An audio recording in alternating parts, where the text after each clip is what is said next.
des développements en France comme à l'étranger, de la petite hydraulique comme des grands ouvrages et en particulier des steppes. Tu es aussi le défenseur du renouvellement de nos concessions pour se préparer à tous les cas, pour repousser une mise en concurrence inéquitable et même pour dessiner plus récemment une quasi-régie. Tu portes les transformations utiles pour adapter l'hydraulique aux enjeux industriels, institutionnels et managériaux avec l'ensemble du CODIR Hydro réuni ce soir et en parfaite complémentarité, en particulier avec Jean-Marc. Merci Jean-Marc. Au plan managérial, tu fais le pari de la confiance dans les équipes, de la simplification, de la délégation, qui démontrera toute sa puissance lors de la crise du Covid notamment. Pour tout cela, pour tout ce que tu as fait au cours de ces 38 années, merci infiniment. Merci aussi pour ce supplément d'âme que Yves, tu nous as apporté avec ta personnalité unique. Je veux souligner à nouveau tes qualités humaines, d'animation d'équipe, en particulier ton énergie mobilisatrice propice à libérer des initiatives. Ta détermination et ton audace font de toi une personne courageuse et intègre, s'exprimant avec franchise, mais toujours dans le respect d'autrui. Voici quelques traits qui m'ont particulièrement frappé, qui rencontrent les qualités de management qu'on attend des grands dirigeants de notre groupe.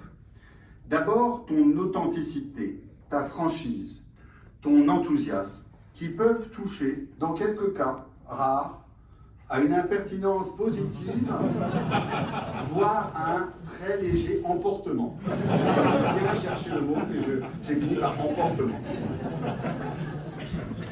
Qui va bien pouvoir poser maintenant la première question des COMEX élargis ou des tomes de sang? Tout le monde se regarde, parce que Yves, jamais tu ne fis défaut.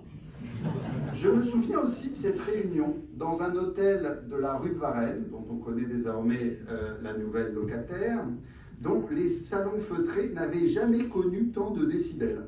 Alexandre Perrin et moi s'en souviennent encore. Je crois que quelques-uns de tes collègues ou de nos partenaires sociaux, que je remercie de leur présence ce soir, ont pu expérimenter eux aussi ton authenticité. Ensuite, ton ouverture. À l'intérieur comme vers l'extérieur de l'entreprise. Tu manifestes une curiosité gourmande.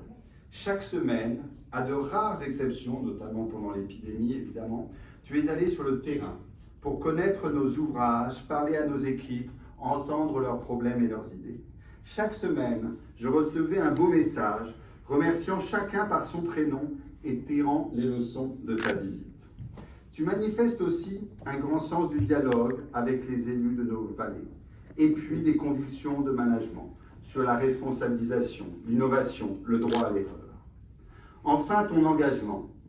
Voilà 38 ans, tu t'es engagé pour notre groupe, et dans tous ces métiers, tes collègues témoignent de l'énergie que tu y as déployée. Tu vas au fond des choses. On m'a même dit que tu allais au fond des catacombes de Paris.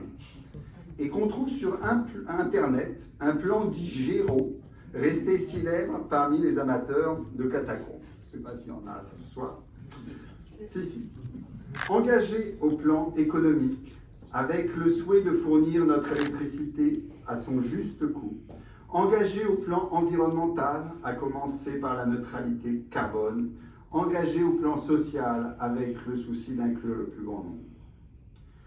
Ainsi, pour conclure, avant de te céder la parole, puis de te remettre un modeste présent et enfin d'ouvrir le buffet, permets donc moi, très cher Yves, au nom de tous ceux réunis ce soir, de te remercier infiniment pour le travail réalisé pendant ces 38 années et particulièrement depuis 7 ans à la tête de DEF Hydro.